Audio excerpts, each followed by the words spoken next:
ये एनवायरनमेंट से आप ग्रेट प्लेयर बनते हैं। हमें एनवायरनमेंट भी देनी है और अच्छी कोचिंग भी देनी है, और फिर उसके बाद टैलेंट आइडेंटिफाई करके उस पे जोर लगाना है। और उसमें फिर पॉलिटिक्स नहीं होनी चाहिए। उसमें ये नहीं होना चाहिए कि ये मेरी क्लब में खेलता है तो मैं इसको प्रमोट करूंगा, ये अगर फलाने शहर का है तो मैं इसको प्रमोट करूंगा। अदरवाइज मैं बायस, एक मेरा ओपिनियन होगा, ये जो है ना, ये एक नेशनलिस्ट अप्रोच नहीं होगी। और हम कई दफा मार खाते हैं जब हम लोकल और पेटी पॉलिटिक्स में फंस के एक बच्चे के साथ हम क्रिकेटिंग, हमें आगे स्टेप लेना है और इनको इनकरेज करना है, क्योंकि एक responsibility as a strong member board ये भी है कि क्रिकेट जो है वो स्टैंडर्ड इंप्रूव हो। और स्टैंडर्ड तभी इंप्रूव होगा जब जैसे नेदरलैंड्स जैसी टीमों के, जो कि अपवर्डली मोबाइल है, बहुत अच्छी परफॉर्मेंस दी उन्होंने, उनको इनकरेज किया जाए। और रमीज सर, आपसे पहले सवाल होगा कि कल हमने देखा है आईसीसी के ग्रुप मैचेस तो खत्म हो गए और इंडिया की जो ओवरऑल अगर हम परफॉर्मेंस की बात करें तो 9 के 9 मैचेस जीते हैं।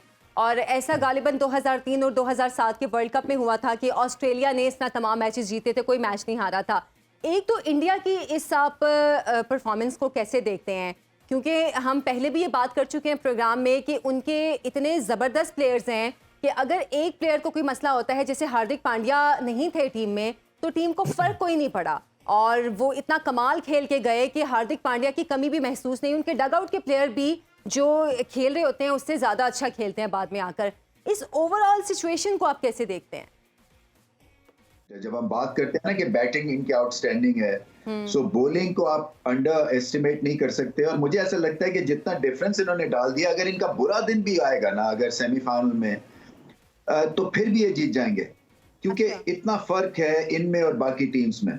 तो इसलिए ये हॉट फेवरेट है। और आपने सही कहा कि जो एक स्ट्रांग टीम होती है ना, वो हर फैसेट में, हर एरिया में स्ट्रांग होती है। तो वो सिर्फ प्लेइंग 11 में नहीं होती, बेंच स्ट्रेंथ भी उतनी स्ट्रांग होती है। सो सिस्टम में इन्होंने उसको प्रोसेस को लुक आफ्टर किया है। कोचिंग के हिसाब से बहुत बेहतरीन एक अमल है, राइट फ्रॉम जब ये बच्चे इम्प्रेशनेबल एज में होते हैं, जब ये क्रिकेट सीख रहे होते हैं, जो इनकी अंडर 19 है, ए क्रिकेट है, उसके बाद जब ये आईपीएल खेलते हैं, प्लस टेस्ट क्रिकेट या भारत के लिए जब खेल रहे होते हैं, एक प्रोसेस है जो कि बड़ा स्ट्रॉन्ग है। सो हमारे यहाँ क्या है, मैं इसलिए बार बार पाकिस्तान को कंपेयर करता हूँ, क्योंकि ये हम सीख सकते हैं कि एक तो खुद भी बच्चे को एक जनरल क्रिकेट की इंटेलिजेंस आनी चाहिए कि उसको क्या अपने में गलती लगती है। एक विनिंग एनवायरनमेंट में उसको रहना है। आपको पता है ना सचिन तेंदुलकर की स्टोरी के, वो उनके जो उस्ताद थे वो एक मैच के बाद उनको दूसरे मैच और तीसरे मैच और चौथे मैच में लेके चले जाते थे और मैचेस खिलाते थे।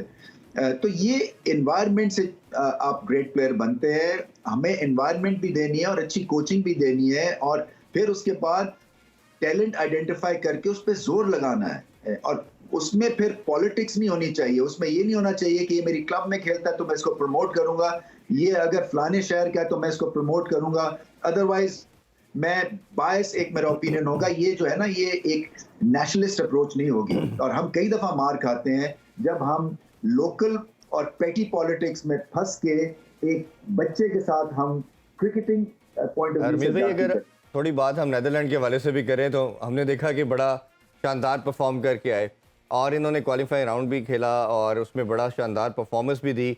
इवन जिम्बाब्वे और वेस्ट इंडीज़ जैसी टीम को इन्होंने बाहर किया। अब अगर इनकी टीम को देखा जाए तो सिर्फ जो कमी नज़र आती है वो एक्सपीरियंस की है। और मेरा मानना यह है कि जितने बड़े प्लेटफॉर्म पे ये खेल रहे हैं वर्ल्ड कप जैसे, और जितना ज़्यादा खेलेंगे इनको ओबियसली अपॉर्चुनिटी मिलेगी, ये अपने आप को शोकेस कर पाएंगे। अब अगर आईसीसी के हवाले से देखें तो जिस तरह कल भी डिस्कशन हुई कि अब इनको पैसे भी ज़्यादा मिल रहे हैं, बट एक प्रॉब्लम अभी भी है कि इनको मैचेस कम दिए जा रहे हैं। और अगर आईसीसी सीरियस है ये एसोसिएट मेंबर्स के हवाले से तो इनको मैचेस ज़्यादा देने होंगे, क्योंकि अभी जो स्केड्यूल हम देख रहे हैं T20 वर्ल्ड कप से पहले हार्डली 3-4 मैचेस हैं इनके उससे बिफोर। तो आपको लगता नहीं है कि ये सोल्यूशन नहीं है और इसकी रेमेडी कोई डिफरेंट होनी चाहिए?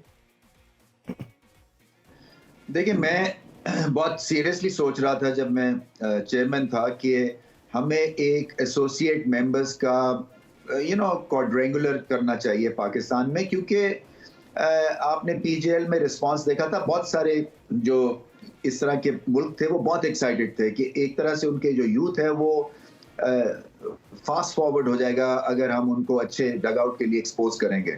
और मेरा ये मानना था कि एसोसिएट मेंबर्स में इतनी पोटेंशियल है कि ये आई कैचिंग परफॉर्मेंसेस दे सकते हैं। और I think as a cricket nation हमें ये पहला स्टेप लेना चाहिए था। सो मैं समझता हूं कि आईसीसी लेवल के ऊपर तो एक अलग बहस है कि आईसीसी इनको क्या टूर्नामेंट्स और खिलाए या क्या करे, ये आपस में खेलते रहेंगे, मगर जो आपके मेंबर्स बोर्ड्स हैं उनको इस तरफ देखना है। सो इंग्लैंड तो अपना हक अदा करता है आयरलैंड की क्रिकेट को लेके, नेदरलैंड्स को भी थोड़ा सा प्रमोट करते हैं वो, बट हम यहाँ पे बैठ के ऐसी कोई चीज़ नहीं करते हैं। सो हमें आगे स्टेप लेना है और इनको इनकरेज करना है, क्योंकि एक responsibility as a strong member board ये भी है कि क्रिकेट जो है वो स्टैंडर्ड इंप्रूव हो। और स्टैंडर्ड तभी इंप्रूव होगा जब जैसे नेदरलैंड्स जैसी टीमों के जो कि अपवर्डली मोबाइल है, बहुत अच्छी परफॉर्मेंस दी उन्होंने, उनको इनकरेज किया जाए और आपस में कुछ टूर। अच्छा रमीज सर, इंग्लैंड की अगर हम बात करें तो वेस्ट इंडीज टूर के लिए उनकी टीम का भी ऐलान कर दिया गया है और अभी जो हालिया टीम है उसमें से 6 प्लेयर्स रखे गए हैं। लेकिन साथ ही अच्छी बात ये भी है कि जोश बटलर जो है वो अभी भी कप्तान की हैसियत से टीम का हिस्सा होंगे। तो एक तो आपसे ये सवाल से जानना चाहेंगे कि जोश बटलर ने जाहिर सी बात है वर्ल्ड कप भी जितवाया है टीम को, T20 वर्ल्ड कप जितवाया है, तो उनके हवाले से कप्तान पे स्ट्रेस करना वाइट बॉल के हवाले से इस फैसले को कैसे देखते हैं आप? देखिए ये टीम जो है ना ये इतनी खराब नहीं है। आप अगर इनको इंडिविजुअली देखें तो ये बहुत बहुत बड़े प्लेयर्स हैं लीग्स के दुनिया में। ठीक है कलेक्टिवली नहीं चले, शायद कंडीशंस मुख्तलिफ थी, शायद भारत बहुत ही आगे निकल गया हुआ है, ऑस्ट्रेलिया जब खेलता है तो खूब खेलता है, सो इनके लिए टफ टूर्नामेंट था। इतनी जल्दी रद्दी की टोकरी में नहीं इनको भरना है या डालना है। मैं समझता हूँ कि इसमें से इन्होंने ठीक किया है।